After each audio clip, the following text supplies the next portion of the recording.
Hey y'all, it's Fortune Frankly and welcome to Fortune Frankly Fridays, where we do affordable DIY home decor. Today's video is part of my series called Turning Blank into Home Decor. In this series, I use unconventional crafting supplies to make into home decor. And today we're filling in that blank with kitchen supplies. I've also done a previous video turning toys into home decor, so if you want to check that out, make sure to click here at the top. We have a good number of items, a good couple of things that make great bases for home decor. So with that, let's get started.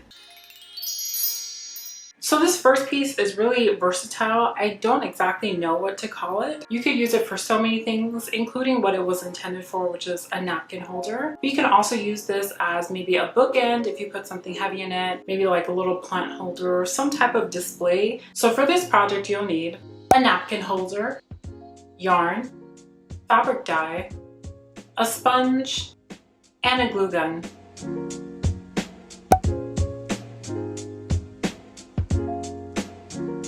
So starting with the napkin holder, it kind of looks like a rainbow and I really wanted to play off of that vibe.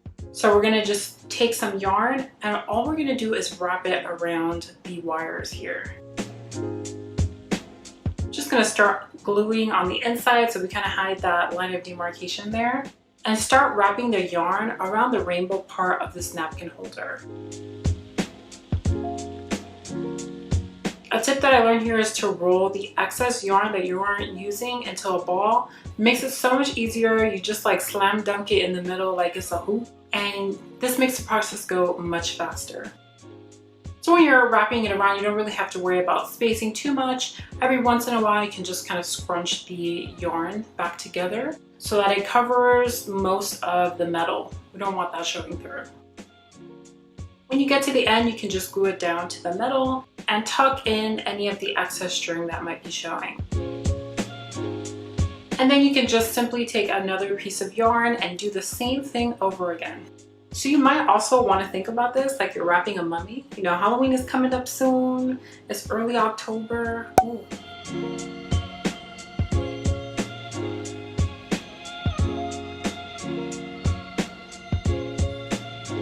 Once I finish the front, I'm also going to wrap that bottom bar in the yarn as well, just to cover that metal. And since this will be standing up, we don't need to cover every single rung on the bottom, but just the ones that are going to be visible. I also did the same thing with the sides. And I sped this up here because it's a really repetitive process, but I just want to make sure that we're covering all our bases, literally. And once I've done that, I'm gonna flip it over and voila, do the same thing to the other side.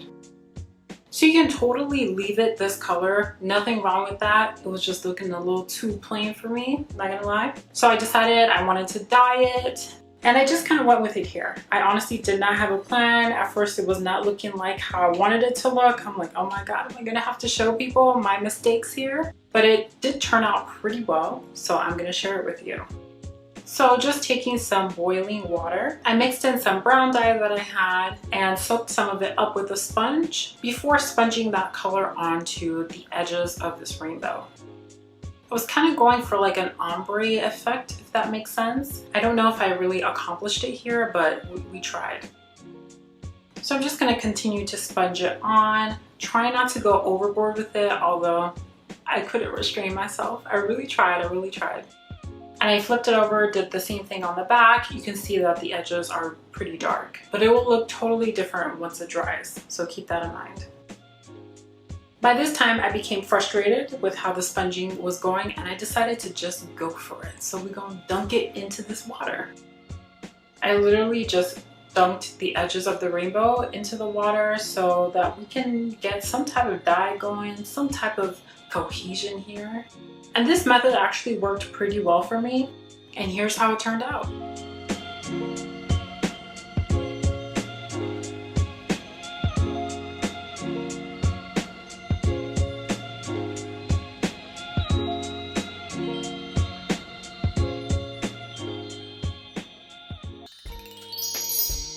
For project número 2, we're gonna be making a candle holder. So I've made so many candle holders on this channel already because I love candle holders. This candle holder, it looks pretty modern and it's not typically my style, but I like the way it came out. So for this project, you'll need a bowl, a cup, some spray paint, decorative rocks, and a glue gun.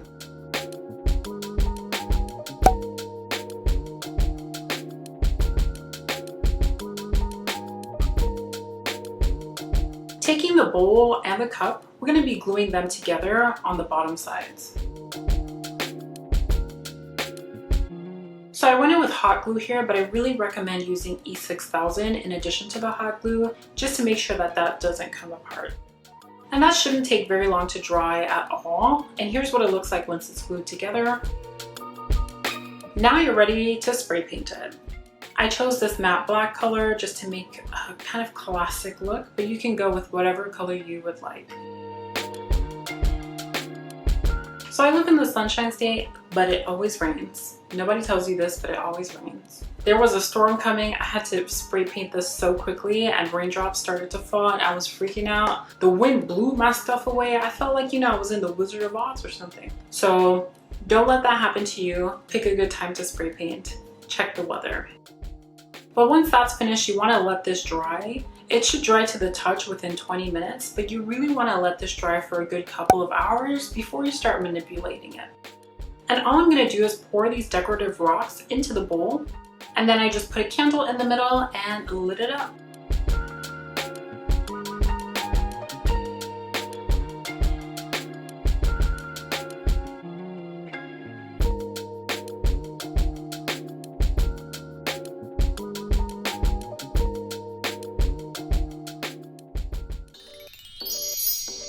So for the third and last project, we're going to be making a tray, like a trinket tray, a little table tray, just some decorative tray.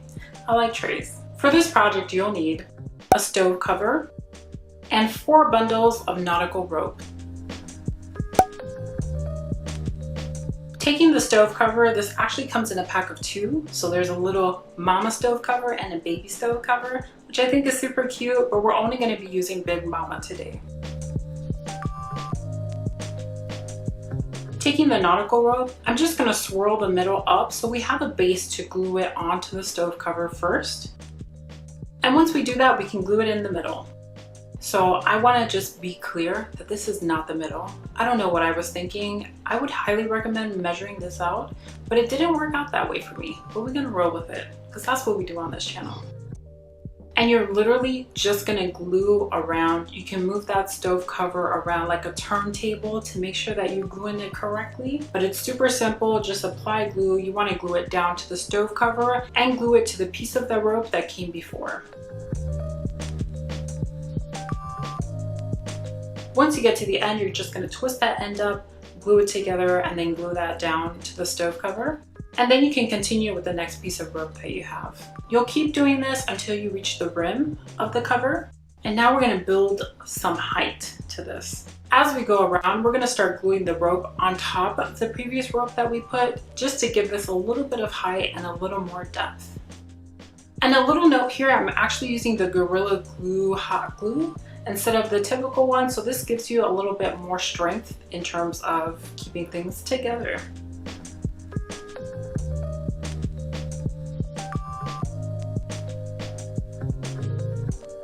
And we're going to continue to wrap that rope around the outside just to cover any of that white cover that we're seeing. Once you get to the end, you can cut it, twist the ends, and glue it down. Now this is optional, but I really like to do this with this rope to get rid of any of these stray hairs or frayed ends we see. So I'm just going to take a lighter and burn those off.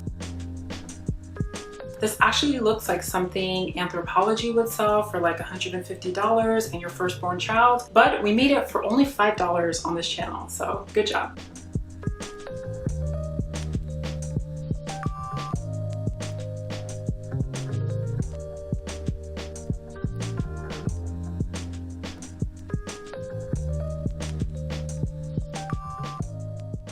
All right, welcome back. I think this is one of my favorite series on this channel. I really like the way that tray came out. I was initially thinking of putting handles on it, but I thought it looked really great on its own. But let me know which one was your favorite in the comments below. If you're feeling lucky, you can go ahead and like, comment, subscribe, do all the things. And if you're not feeling lucky, I'm so sorry, but I hope to see you again in the near future. I hope everyone is staying safe out there and wearing masks when you go out. Also, a reminder that Black Lives Matter and that we still need justice for people like Breonna Taylor, George Floyd, Ahmaud Arbery, Jacob Blake, and so many other people in the Black community that have been victims of racial violence. If you want to learn more about Black Lives Matter as a movement, I've linked my syllabus down below. And as always, thanks for watching.